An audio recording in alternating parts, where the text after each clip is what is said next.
We're going to just start our conversation.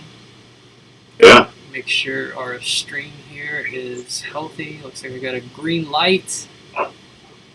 And yeah. Alright.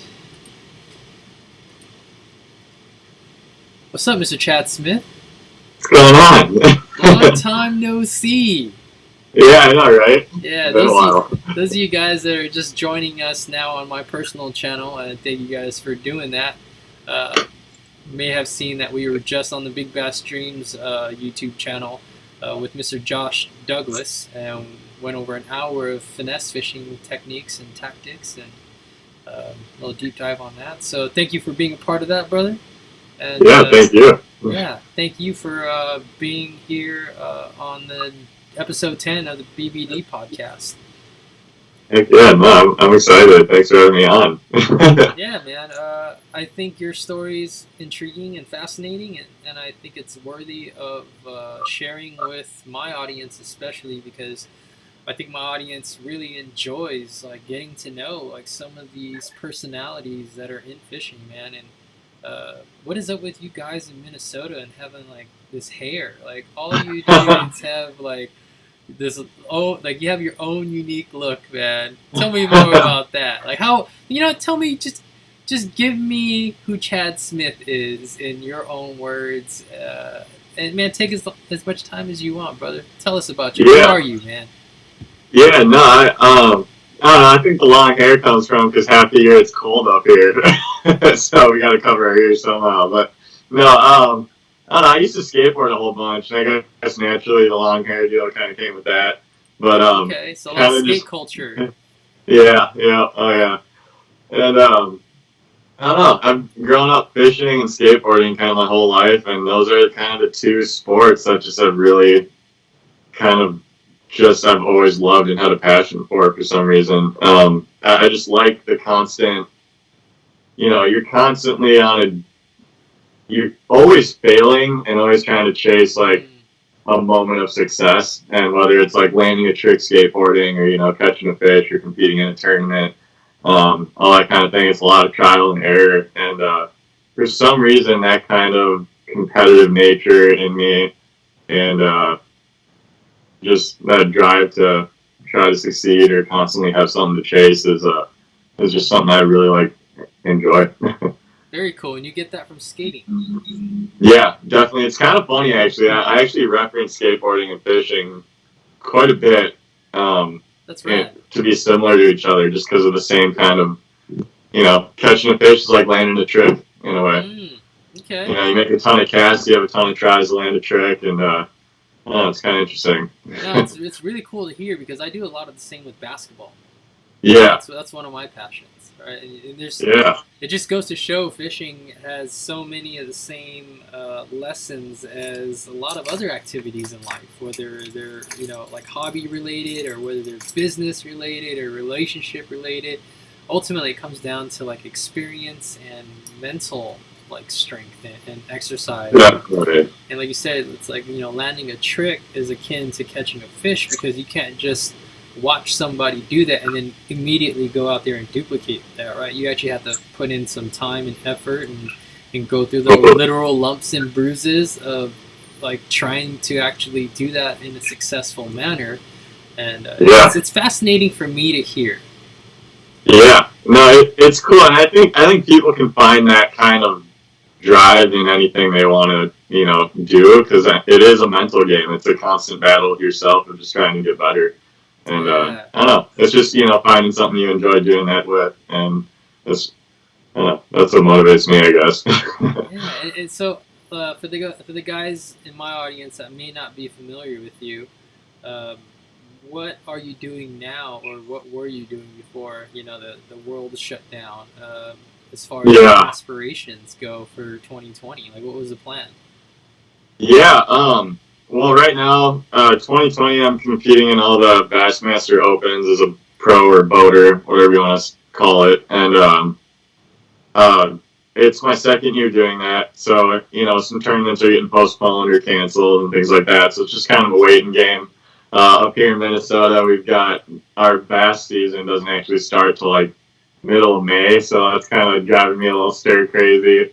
But finally getting some warmer weather trends coming, so it's exciting, something to look forward to with that. But just trying to stay busy and stay sane. But in the past, I was fishing as a co-angler in the Bassmaster Opens on the FLW tour. I kind of use that as my school. Um, I was kind of fortunate to decide about 6 years ago or so that fishing is really something I want to pursue and try to turn into a career. And so I decided the best way for me to go do that is to get that experience and fish around the country to compete at the professional level in the bass fishing tournament someday. Good on you, mate, as my friends from down under would say. It's really commendable, man, and I got so much respect for you because you're a little bit younger than I am. And how old are you, Chad? I'm 25, just turned 25. 25. So at 19 years old, you already knew, like, man, this is something I need to go pursue.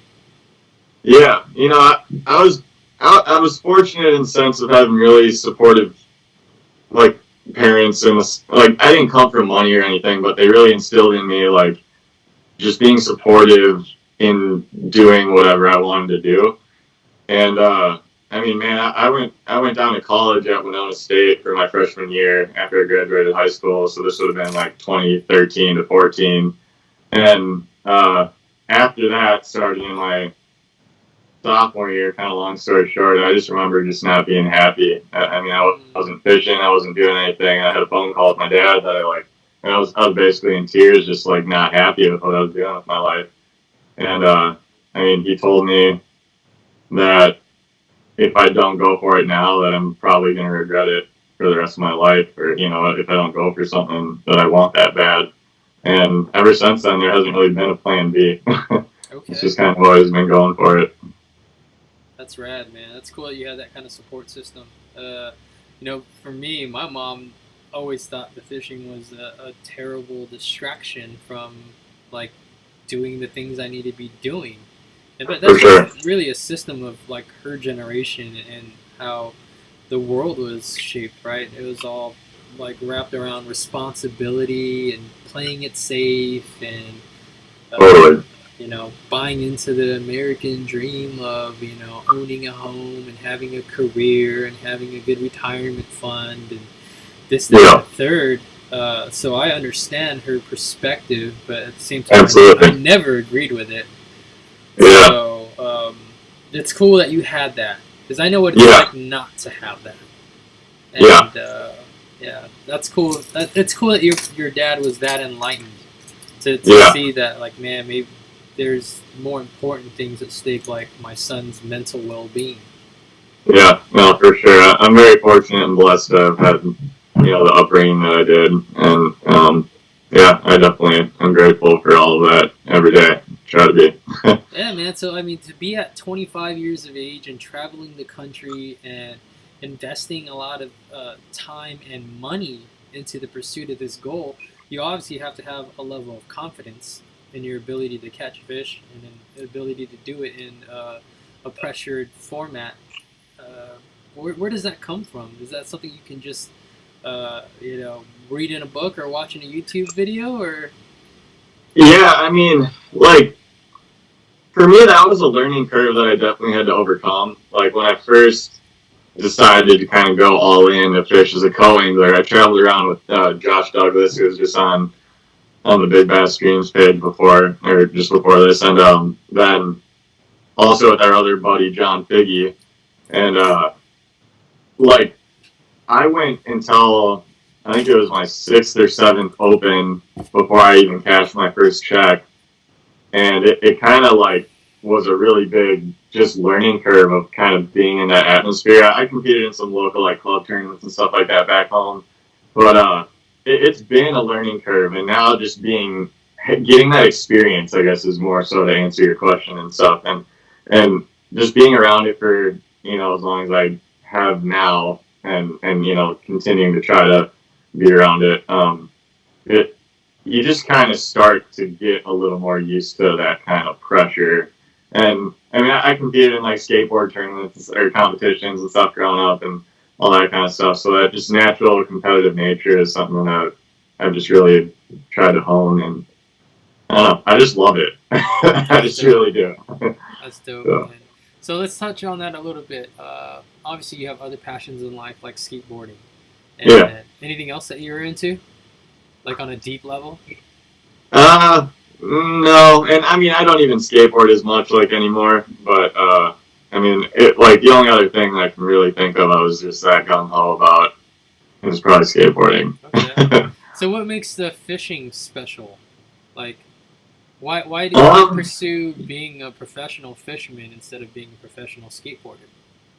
Yeah, I just had like I'd been fishing since I literally can't remember a time that I wasn't fishing, and doing that like my grandma on my mom's side, she'd take me out fishing like after school. She'd just bring me to like some shore spots around Lake Minnetonka and stuff like that. And it was just something that was always there. It was kind of an always go to for me to like stay busy. And like I always wanted to. For some like I don't even know if I can explain what it like why fishing necessarily. It's just like that one thing that I just am seriously obsessed with. That's rad. Lake Minnetonka. You ever had blueberry pancakes served to you on the shores of Lake Minnetonka? No, but I mean, yeah. Do you know where that reference is from? I don't know, honestly. Maybe not. It's from the skit on the Chappelle Show where Charlie Murphy is talking about playing Prince in basketball. And Prince and his squad whooped their ass, like being super flamboyant, setting fruity pics, but like the next morning he talks about how he served them blueberry pancakes on the lakes, on the shores of Lake Minnetonka because Prince is from your area, right? Yeah, like, totally. Do you know where his house is? I do feel like I have heard that though now that you say that. So like just for that reason alone, I've always wanted to fish your home lake, like no doubt. And you know have someone get some blueberry pancakes. Yeah. So maybe that's something we can do in the future, huh? Mm-hmm. Oh man. We'll have to make that happen. That's funny. I just keep aging myself funny. All the time. that show and that skit probably came out in like the early 2000s. You probably weren't even allowed to watch it yet. Yeah. Yeah, well. Yeah. Well, here's another question I always ask our guests here on the podcast is, tell me about a time that still may haunt you to this day where you just got your ass handed to you by a big fish. Because we all have those stories, right? The one that got away? Yeah, for sure. Does one stick out in your mind? Yeah, one kind of does. Like I don't know. Are you looking for something just in general, or like tournament, or like just in general? Yeah. So one that just hurts still to this day. Yeah, me and Josh went out to. We were on Lake Chickamauga like 2 years ago, I think it was, and we were fishing with the buddy that he knew from around there, and we were like, I hadn't really done like a lot of big swim baiting and stuff like that, and so we were fishing some areas that he's like really confident in. Okay, this buddy, he's like, there's big ones here, and I hooked into a fish that like I have not to this day felt power like that, and like later that day, like the buddy caught like an 8. I broke my personal best that day. It was like 9.63, and then like Josh got like a couple 6s or 7s, and it was just like it was a big fish day, and I had never experienced that. But like after I lost that fish, like it just pulled off, and we never saw it or anything, but just like the power it had and how it was acting, he was like, that might have been a really big one. So that one stings. That's something that's definitely been sticking in my mind for a while.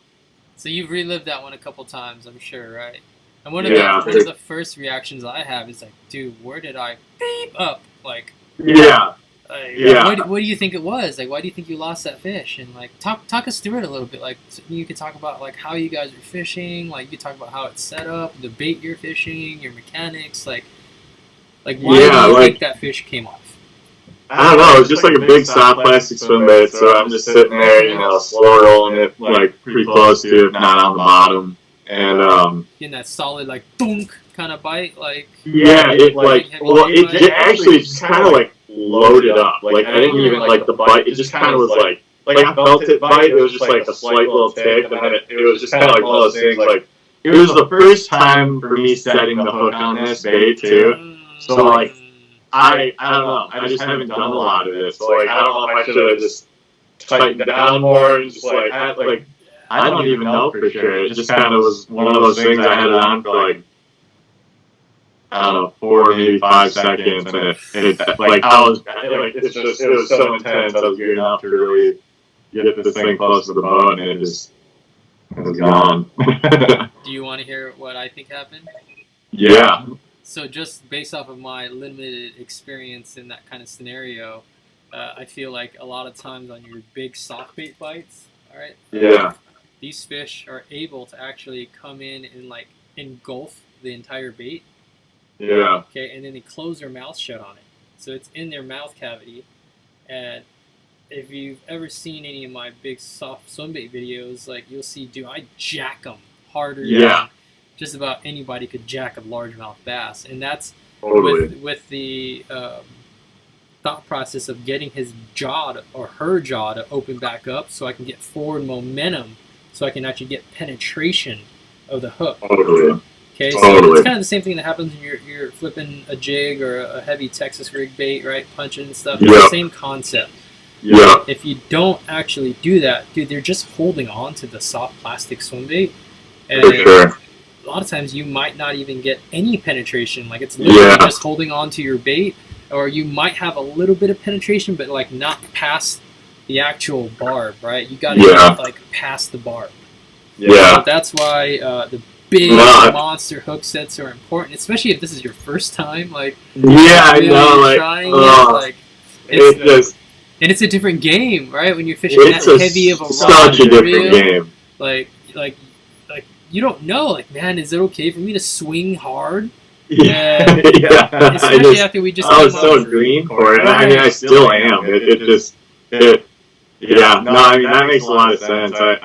I think that sounds pretty. And I think eventually she just opened her mouth and it just came off, right? Because did it break off? No, it pulled off. I bet you she never even had hooks in her.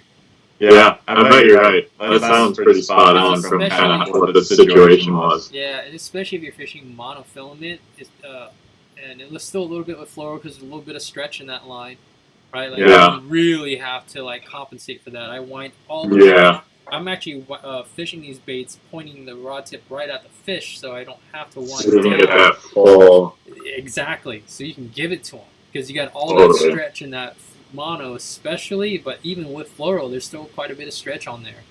And but honestly, that's kind of why I love fishing it that way because I can just jack them like this. For sure. It's something I want to do more of.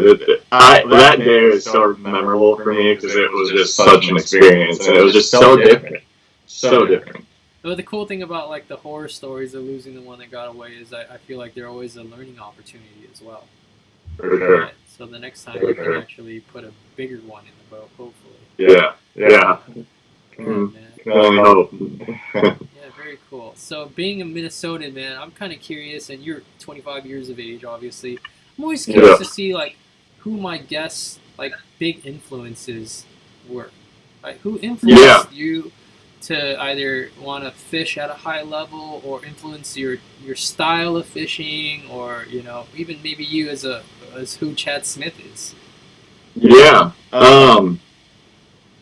Well, just kind of like locally, I think people with similar interests kind of somehow find each other, and it like just I don't know, being around Lake Minnetonka, like this is kind of like a pretty core area for like a lot of just. Like there's a good amount of like pretty good fishermen around Lake Minnetonka, and so like growing up, I had like some of my sister's friends. I've got an older sister that's like 9 years older than me, and she like knew some guys who were out fishing on Lake Minnetonka, just some of the older guys, and like I'd go watch a couple tournaments that she'd introduce me or like something like that. It's like, oh, this guy's a big fisherman around here, and then it kind of just worked into like having them take me out one day.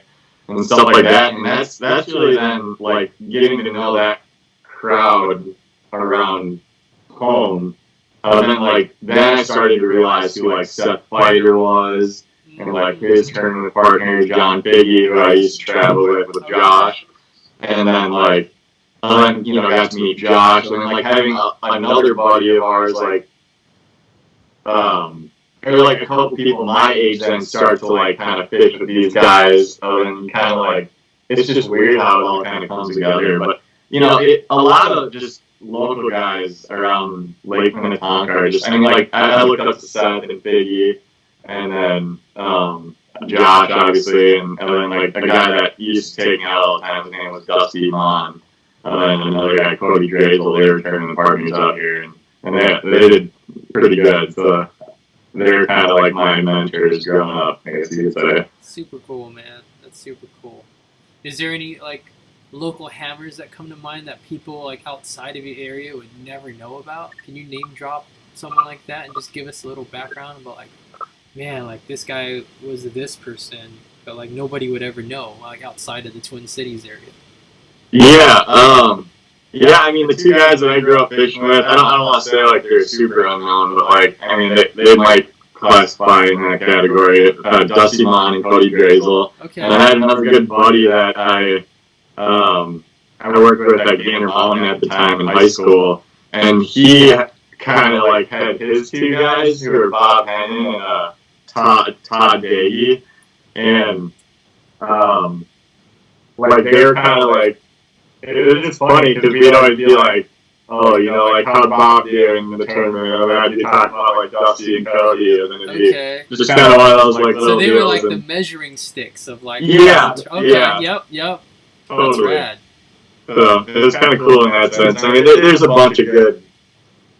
Like we've got a tournament circuit here called the Denny's, and like that's kind of the bragging rights. Like who are some hammers around Lake Minnetonka. So it's pretty cool. And so it's team tournament and everything. So it's like who's the team that year that's kicking butt. Yeah, those team formats are still pretty fun. We used to for dabble sure. with them quite a bit here in Southern California. That's pretty much all we have is like team tournament circuits. We only have like 2 or 3 pro-am style formats here on the West Coast. We just don't have the numbers or the participation that they do in other parts of the country. So the team stuff is what dominates out here on a lot of our local lakes. And you're getting, I don't know, I think maybe like a dozen of 30, 40 teams on, some of our little lakes. And that's what it is. That's part of the culture here, man. And, for sure. We don't have too many like big trails up here for any. That Denny's is probably one of the biggest ones, and that's like capped off at 50 boats. Okay. So it's it's not like going down to Alabama where you've got like a 300 boat tournament and it's just a team deal. And you're like, yeah, seeing some of these giant fields in other parts of the country is like pretty mind blowing sometimes, man. For a Southern California guy like me, like one of our biggest lakes is like 2,000 surface acres. Yeah. And have you ever made it out to the West Coast? I've been to San Diego. It's the only place I've been in California. I went a couple of years ago for like a little fun trip. No fishing though. Okay. Yeah, no fishing. That's on the bucket list. Cool. Well, we're talking about it before we jumped on live here, but we definitely got to get in the boat at some point. And, my plan originally was to kind of mimic what I did last year and build on what I was learning in the muskie fishing, where you're in the middle, in the heart of, and I know there's monsters in Minnetonka, and I know they're pressured, but honestly, that's kind of why I've really been fascinated to go into a pressured muskie fishery and find success, hopefully. For sure. Because I like that challenge, man. And as soon as I get some clarity on what I can and cannot do logistically and travel-wise, I hope to actually make it back into Minnesota so I can do some more stuff on the water with you. And Josh and I have been talking about it, but our schedules haven't aligned. And same thing with Seth. I got my boys Casey and Lyle out there, Bassmaster Outdoors out there, like 2.5, 3 hours west of you. And then I was gonna go back into Lake of the Woods and do some of that stuff too, man. Do you mess with the toothy critters at all, or are you just focused on bass fishing? I'm pretty much just bass, but I've been musky fishing a couple times with some buddies.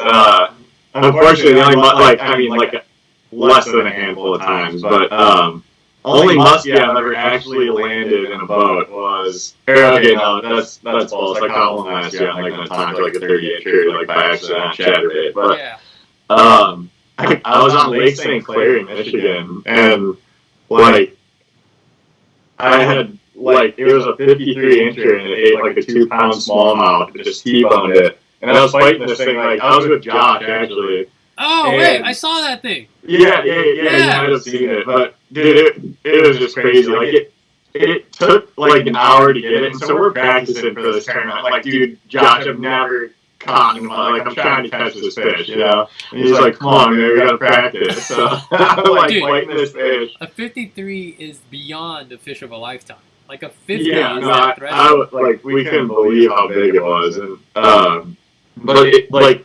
I like hooked into a smallie and it like went to jump out like way at the end of the cast, and all of a sudden this huge explosion on the end, like as the fish surfaced. And Josh was like, "Was that a bass?" And I'm like, "I don't know. I don't think that was a bass because I just saw this huge like log of the thing." So this muskie, I get it up to the boat. It's got this smallmouth T-bone. And long story short, after like a half an hour, it kept surging off, holding on to it. Here's a question: What did you hook the smallie on? It was a drop shot. Oh, wow. Okay, so you had a single hook in the smallmouth, right? So this muskie eats your smallmouth. Yep. Now, did you re-hook the muskie with that drop shot hook? Or was it just holding on? Half an hour, this fish took off again, and I felt like a break free, and it like caught back up, and I'm like, I don't know what just happened. Like, it's definitely still there. Got it close to the boat, the smallmouth is gone, and the hook's like perfectly in its cheek. I was like, okay, now we have to really try to get this thing, dude. Like, it was the gnarliest. Like, I don't know how it happened. Dude, that's so badass. It was crazy. I've heard of that muskie attack the smallmouth story a few times, man. And I would love to see that firsthand because that is a total predatory response on the highest level. And dude, I was fortunate to actually catch a 53 out of Green Bay last summer, fall, or whatever, and that was a massive fish. And I can't imagine that thing coming up and hooking it on a smallmouth setup. Yeah, right? And you guys got it because I saw the picture of you guys with the fish, right? Yeah. Like it was gnarly. Just 8-pound line, just finessing the crap out of this thing, and it's so wild, but. See, like that whole experience that you talked about on Chickamauga and throwing the big swim bait on the other kind of gear. Like, if you could feel the power of that muskie, like in that raw form of that heavy, like true, like muskie setup, it's pretty humbling, man. It's just like I'm scared too, honestly. It's pretty cool because like it's kind of like the first time I hooked a bass on a conventional rod and reel. Because the only ones I was catching were on a spinning rod early in my bass fishing career. And even like a 3-pound bass, you're just like, okay, like, oh yeah, that feels way bigger than the bluegill and the red ear and the trout that I've been catching. But then I caught one on like a rattle trap on like a 10-pound line, which was like rope to me at the time. I was like, oh man, feeling the power of that 2.5-pounder is incredibly different. Like, for sure. Dude, it's crazy how strong those fish really are. It's wild. That is wild, man. That's so cool. Now, a question that I also have for a lot of my guests is, it's an interesting one because you're probably the youngest guest that I've had on the BigBassDreams podcast now, especially competing at the level that you are. So my question, it goes into how fishing content is delivered now. Because when I was growing up, it was all either TV or print publications, right? Sure. And on the TV side, like, you couldn't just get on a TV show just because you're a local hammer, right? You couldn't just make the paper or a newspaper without getting through like an editor or an editorial team. There are filters set in place, so like pretty much anybody that ever made it into like fishing content back in the 90s especially, you had to be somebody, you had to have like a solid body of work to represent who you are and why you should occupy that space. And Yeah. Now, in 2020, like everybody has their own platform. Look at this terrible podcast that we're on right now. Like anybody can do it. Right? Yeah, So no. it's definitely different, man. Like when you were growing up, like how are you digesting content, like fishing wise? Yeah. Man, I don't know. I mean, honestly, like pretty basic. Just picture on my phone, posting it on Facebook or whatever. So for you, it's always been social media. Yeah, kind of. Honestly, yeah, it really has been. I mean, I'd watch fishing shows and stuff like that on TV, but for me, like putting out anything, it was always on. Like Facebook was my main deal for a while. Then I started getting in to try to like publicly show fishing, I guess. Yeah. So this is fascinating for me because these are things that I'm curious about. So how did you filter who was full of crap and who was actually the real deal or not? Because like those filters that I talked about that used to exist are no longer. Yeah.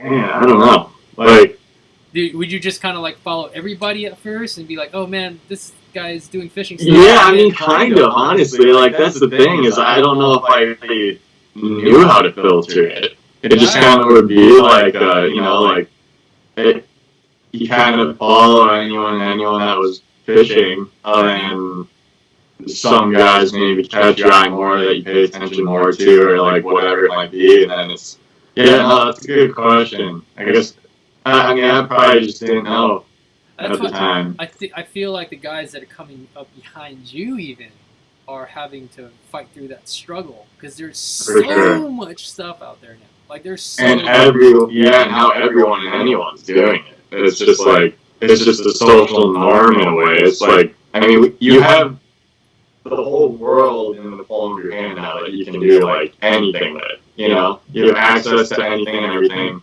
and I mean, you can do it all. You really can. Yeah. Okay. Kind of crazy. That's just kind of fascinating to me. Like, and I usually follow up the question is like, do you prefer it the way it is now or the way it used to be? But like, you don't have that perspective. I guess.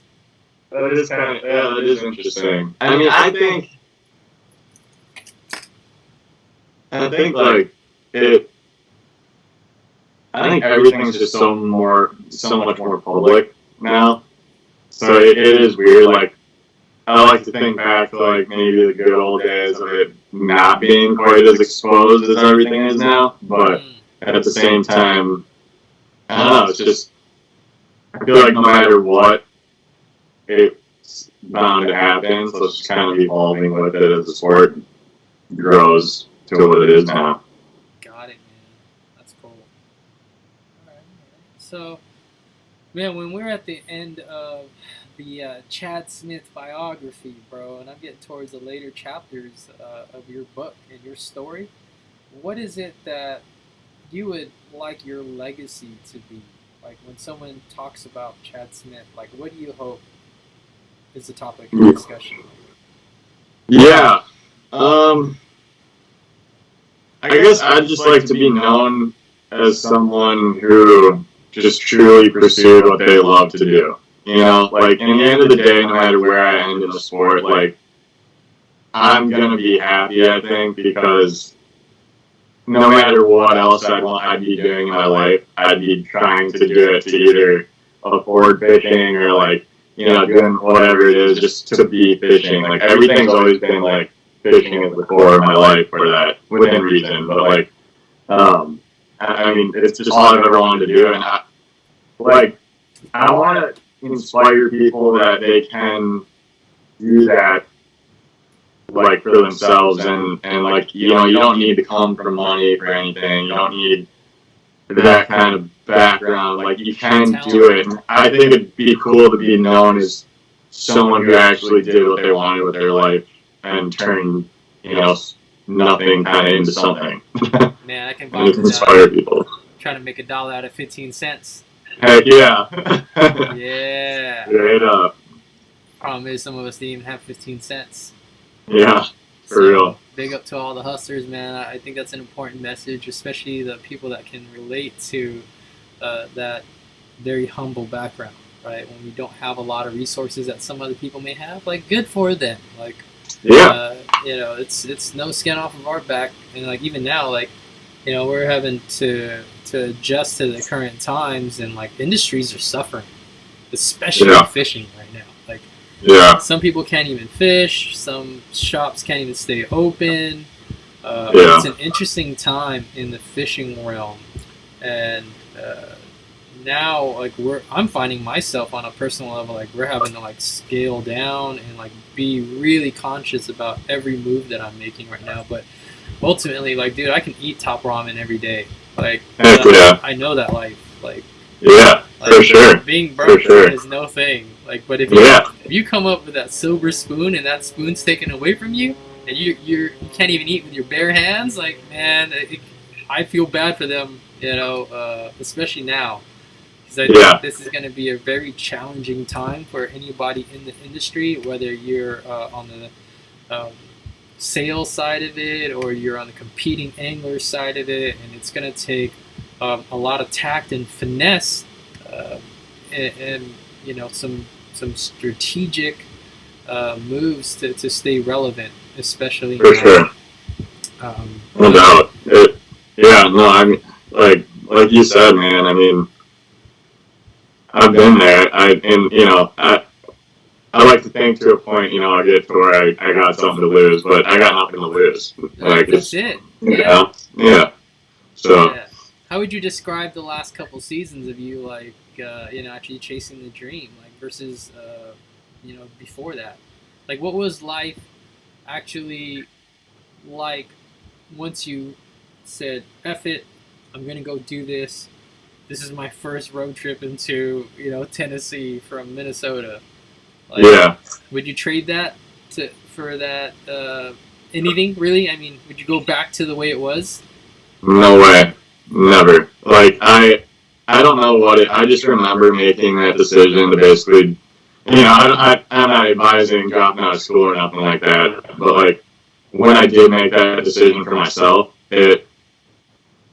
I don't know, man. It was like a relief of, like, just like a peace for some reason. Like, it is like I'm doing what I want to do now, and like there's a long journey ahead, and there's gonna be forever, but it's just like this is what I want. This is like that weird, overpowering kind of like contentness that I felt was weird. Nice. And whenever I'm doing it, whenever I'm on the road, like even just having like winter this past year and having the first open down on the Kissimmee chain, like I even was talking to Josh about this not too long ago. I was just like, dude, I just felt at home. Like, I sleep in the back of my truck at campsites and stuff, and just being on the road, just like, that's just who I am. Like, that's what I want to do. So. Rad. So you'd say your quality of life has definitely been on the better since, going forward. For sure. Cool, bro. Yeah, I hope people actually realize that more sooner than later, too, that there's a quality of life that's important, that hopefully we're all chasing and living. Versus the material stuff and some of those weird goals that I talked about. Like my mom wanting for me, right, having a stable job that I used to have, like, and it paid well. But like, dude, it wasn't what I wanted to be doing. I had time to myself when I'm watching everybody else doing dope stuff, like every day through my social media in my office as I'm working on my spreadsheets. Right? And I'm like, oh, man, this ain't it for me. Yeah, no, straight up. There's something to be said about that, and I mean, I think it's just being like brutally self-aware with yourself of like what you really want. And I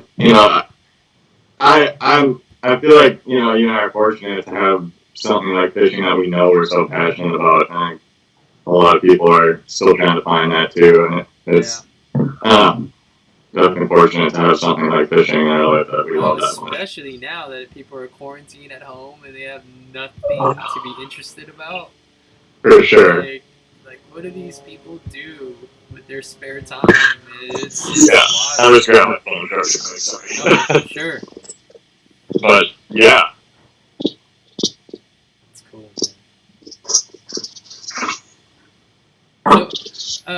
here's a couple of questions for you, and it's really directed at people that aspire to be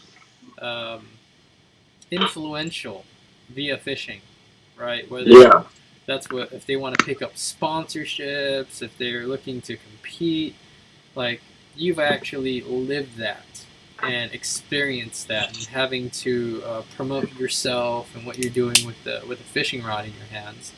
Like, how does somebody that has no experience doing any of that even like? Where do they start? Do you get those messages? Like, yeah, no, for sure.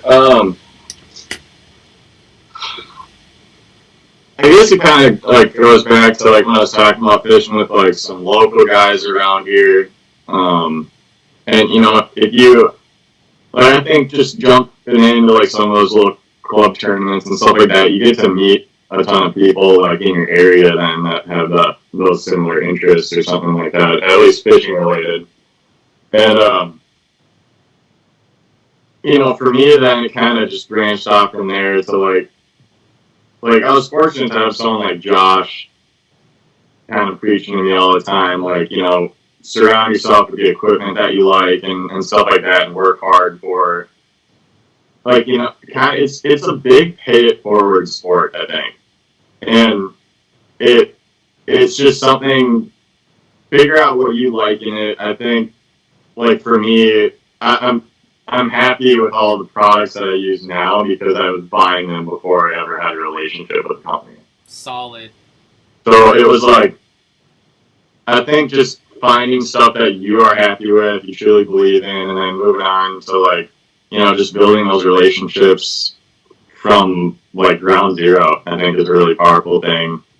But yeah, just trying to get involved. I don't know, some way, somehow, getting a foot in the door with someone who, you know, can take you out fishing locally or whatever it is. Just, you know, don't be afraid to start at like that ground zero level, because it, you know, all you got, you just got to go up from there. So this is kind of. Sure. It's kind of the same story I that had. makes sense. It does make sense. It actually goes back to a conversation I had just before jumping on live stream with you and Josh. Is I was talking to my friend Megan about like, hey, you should jump on your like a YouTube platform because you have such a big platform on Instagram and Facebook already. Like, it's not much more work than what you're already doing and taking out of your day to penetrate this new platform, which you should be doing too. I know. It's coming. Yeah, for sure, man. But you just have to do it. Number one, it just comes down to experience. At the end of the day, like the more experience you have doing anything, whether it's managing potential brand partnerships, the better you're hopefully going to get at it. And the point that you made about working with or supporting brands that you would support regardless of whether or not they would support you is something that I think a lot of people overlook. Because even like every day, like people are messaging the BigBassDreams accounts, and I'm thankful I don't have to run those anymore and field those kind of questions. But like, hey man, I could do this, that, and a third for your brand, blah blah blah. Will you sponsor us? And I'm just like, bro, like number one, we're not even like an apparel brand. Like we just do like merch just because we want to have fun with it, and like it's good to get, you know, a brand awareness for what we want to do content wise out there, and people always come at us at the wrong angle, man. So I get it from both sides, right? Because obviously I'm a fisherman at the end of the day, first and foremost. So I understand both perspectives. And if you're not already rocking BigBassDreams merch, like why should I even like hear you out? Like I want people that are truly hyped and supportive of my brand and what I put my heart and passion into to represent me, not some, you know, so-called self-proclaimed hotshot. And dude, fishing brands across the industry deal with this. And I got friends of mine that hit me up like, hey man, can you get me in with Megabass? And I'm just like, bro, you don't even like own anything other than a 110, and that's just because you have to, because that's like the best jerk bait of all time. And you want to be on the staff? Like, this isn't how this works, bro. Like, totally. It's pretty mind blowing how short sighted some of these aspiring anglers are. So the ones that get it, the smarter ones, which I feel like most of our audience is comprised of, I think Yeah. they could use that heads up, right, and that insight of like, man, you should be supporting the brands that you hope it one day will support you, but like you have to show like organic faith and love for what they do, what they make, what they represent, because you can't take it personally if they don't have a budget to work with you or you just don't fit in the business plan. Because at the end of the day, like if it don't For make sure. dollars, it don't make sense. For sure.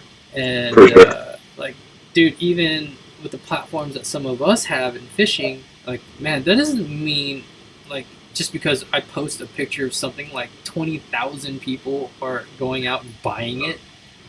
Like, Right. that's not Right. how. And That's not the reality of it. Like people need to chill from the fishing side of it and be humble. Like, and it's crazy because when people like when I'm gonna use BigBassDreams as a reference again, and they come at me with the craziest proposals, and they're not even like official proposals, right? They're just like right. misspelled like Instagram messages and like, oh Yeah. yeah, I'll blow your brand up, this, that, and if they're not gonna look at their profile and their body of work, and I'm just like, For sure. homie, For sure. like, No. I murder what you do, and I don't even pay myself like that. Like, you are tripping. Yeah. Yeah. Straight up, man. It's yeah, and I've gone through that phase, and I wanted to like be a professional fisherman or whatever. Just like the sponsorship, like you want sponsors, you want this and that.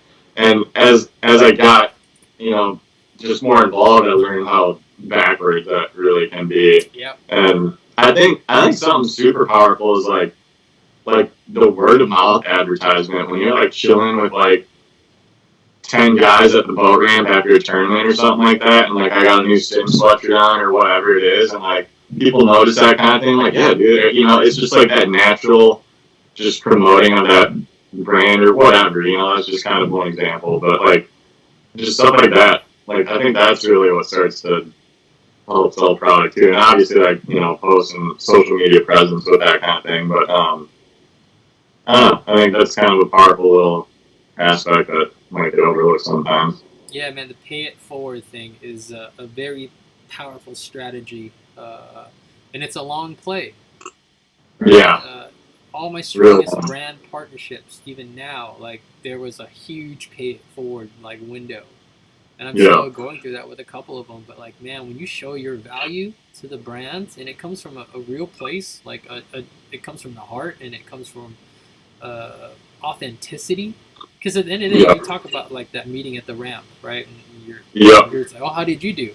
I think most days I get the better of those fish, and regardless of how I do against the other anglers, and that speaks volumes. I think at the end of the day, if you're not catching bigger, better, more fish, like why do I care what you're doing? Like, for sure, for sure, exactly. It's true. Yeah, and that translates, I think, to the right people. Audiences and brand partnerships alike, guys that are running marketing, programs and such. Like that long play is where it's at for anybody that wants to do this on any professional level. And dude, I see guys get knocked for jumping into sponsorships even just for a discount. But like, hey, if you truly believe in the product that you would spent full retail on anyway, exactly. Like, dude, I was super appreciative, and I still am in some brand partnerships. That's a discount helps because that's not money out of my pocket. Exactly. They are definitely compensating a lot for you, and they are saving you money. Yeah. And yeah, just like you said, if it's something you're gonna buy anyway, what harm does that do? Totally, man. And especially if your product's any good, it should be hopefully in demand. All right. So now you're talking about opportunity costs on the brand side. Like, well, if I give you this $40 BigBassDreams hat at X price, that means I can't sell the ones that I have in stock at $40. Like, there's an opportunity cost here from my brand perspective. For sure. Exactly. So don't be underappreciative of those opportunities, especially if you're fresh to the game, man. Like, you've got a lot to prove because I'm like 8 years deep into this, and I've still got a lot to prove. Like, totally. And like I like to think about it like I just try my best to think long term. Like for me, if like my end goal is to compete in the Bassmaster Elite Series or whatever it may be someday, like I hope now that I've had these brand relationships for 5 years or whatever it might be, that like once I get myself to that level, that's like that's an aspect for a company to look at me to like, maybe level up with them or whatever it might be. I think that just loyalty and just building that relationship can be so powerful for those end goals. So it's, yeah, man, that's rad. That's super cool. It's refreshing to hear, especially from someone as youthful and energetic as yourself, man. And never take that as a slight, bro. Like some of the guys there, I appreciate older it. you will probably, rib you a little bit for being a little younger, but that's just because we're mad we're not that young anymore. Keep up the good work, man. You're representing yourself well. You got my attention. I like what you do. I like your vibe. You got positive vibes, man. I'm looking forward to continuing to watch your journey. I hope we can get you more involved with what we do here at BigBassDreams, man. I'd love to see you do some more content for our audience because I think they can benefit from it the same way you can benefit from their viewership. And I look forward to sticking some fish with you, man, whether that's largemouth or smallies or muskies. And actually, that's an interesting question I should ask you. You're in a very fishing dominant region. Like, a lot of people fish in Minnesota. Yeah. Right? Land of 10,000 lakes. A lot of these Angelinos, people from LA, don't even understand that the Lakers came from Minnesota. Like they don't even understand like the history of the team, which is funny to me because they're diehard Lakers. Right. It's like they don't even know what the meaning of the name is. And you have all of this opportunity around you. You got amazing largemouth fishing. You've got world-class smallmouth fishing not far from you. And you've got great muskie fishing. You've got walleye fishing. You've got perch fishing. Like when the cameras are off and nobody's paying attention and you don't need to shoot any content, man. Like you got one day this week to go out and do something. Like, what are you fishing for? Bass all day, man. Bass all day. I will, but what kind of bass? I will capitalize on any time I can go muskie fishing. I just don't have anything to do it with. So like, I got you. If I have a buddy who's like, let's go muskie fishing, like I'm about to, I'll go do that. Okay. But what kind of bass would you be targeting if you had to choose between the two big main ones? Probably smallmouth. Wow. Okay. What is it about the smallmouth fishing that you like more than the largemouth? I don't know, man. They're just mean. They're just so mean. They are. And I like fighting. I like fishing with a spinning rod, just light equipment, just having open water, free range, and just they're mean, dude. That's just a different breed of animal. They are. I mean, they're relatively new to me. I've only been fishing for like 4 years. Yeah. And definitely fascinating. Yeah. They're definitely a different creature, especially depending on what part of the country you're targeting. Like for sure. There's almost like different smallmouth cultures. Like they behave different. They eat different things. They fight different. They're very dynamic sport fish to chase, and it's been nice because it's been a good little refresh for me because I got burned out on trophy largemouth fishing, to be honest. There is such a thing as too much of a good thing. I don't care if you're eating lobster every day, which I was when we were catching our California spiny lobster. You're like, oh man, I can eat this every day the first week. And then it's just like, bro, I don't want a lobster taco. I don't want a lobster pancake. Like I don't know. I'm tired of putting lobster in everything we can think of. And that's kind of where it hits with largemouth fishing, man. So the smallies are a nice little like influx of new energy and figure out a new puzzle. And super cool. And one thing I haven't really done is target largemouth in the north because I need to do that more. Yeah, no, they're pretty fun up here too. And I actually like going back to your point. Like, I guess I haven't I don't fish for smallmouth like all that much being from up here. Like I mean, there's just like a few areas of the state that you can go where it's like a lot more dominant or whatever. But yeah, I guess that might have a rhyme or reason between like behind my answer too. But dude, the largemouth fishing up here is pretty fun. Brad. I don't know if it's because there's a lot of them or because they're just a little dumber than maybe somewhere down south or what it is. But hey man, I didn't want to bring that up, but like, good grief, some of your fish are very, very excited to see a little. Yeah. Let's put it that way. Sometimes. Yeah. For sure. Oh man, it's especially once you get off the beaten path a little bit, right? And you fish. Yeah. I mean, do you know how many actual lakes there are in Minnesota? It's got to be more than 10,000.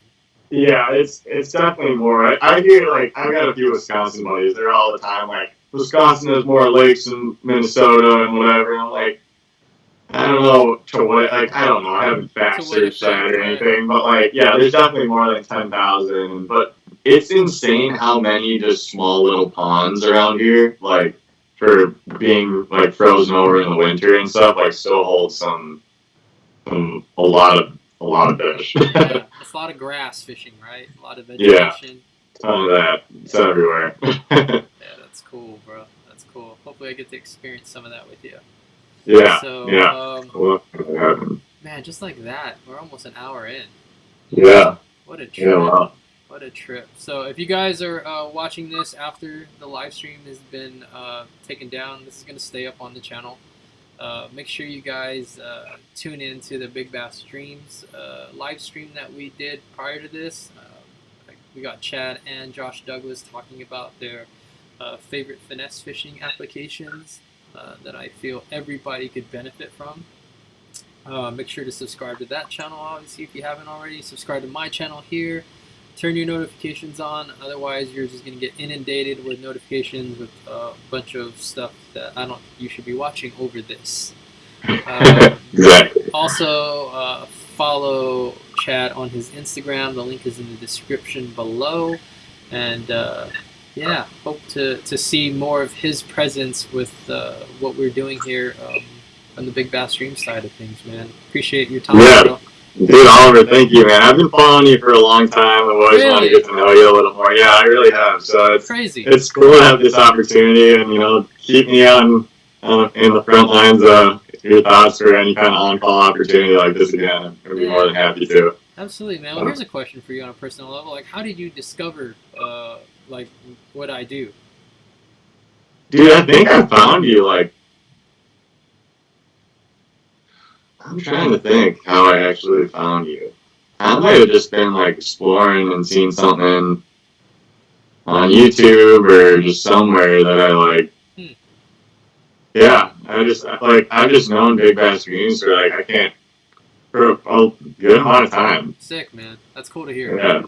Yeah. So I've known who you are and what you got going on. So rad, man. It's cool. This is a cool opportunity for me, man. Oh, it's great, man. It's humbling for me to hear because at the end of the day, dude, I'm still that young kid that walked the shores of my local lake that just loved fishing, bro, and I still do, obviously. And the fact that I get to connect with people literally worldwide now through like, what we're trying to do here, it's very special, and it's invigorating and it's motivating, man. It makes me want to push even harder, reach even more people, and hopefully, collectively as a community, we can contribute back to this fishing culture in the game in a good way. No doubt.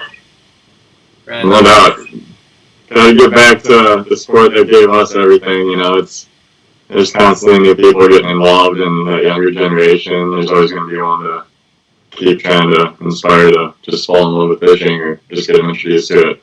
Sick, man. And to the few kids that are, intelligent enough to wade through these long, deep conversations, man, here's a message for you guys: is to always do things for the right reasons, do it for the love and the passion for it.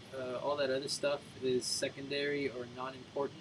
And if you're willing to sacrifice your respect from the guys that came before you, because that's important to me, all right? All the guys that came before me, if I don't have their respect, it doesn't matter how much attention I have.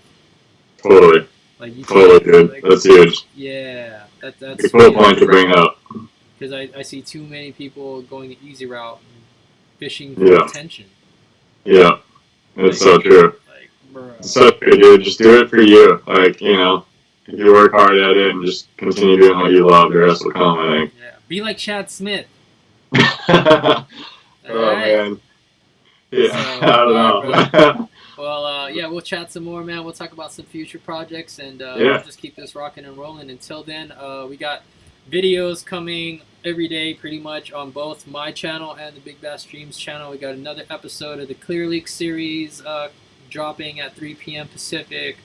I've got some more desert fishing adventures and more tackle breakdowns and a seminar that I did at one of the trade shows already edited and scheduled to post on my channel. So make sure you guys tune into that and then get on Chad's Instagram and get him fired up to get his YouTube channel rocking and rolling, man. I know. It's, yeah, it's coming. It's coming. I'm going to be way more active on it here. That's what's up. So appreciate everybody that's tuned in. As always, man, you guys are what keeps the wheels turning here at Big Bass Dreams and in my office. And I thank you guys for that. And we'll catch you guys in the next one. Thank you. Thanks, guys. Thanks, Oliver. You're welcome, brother. Thank you.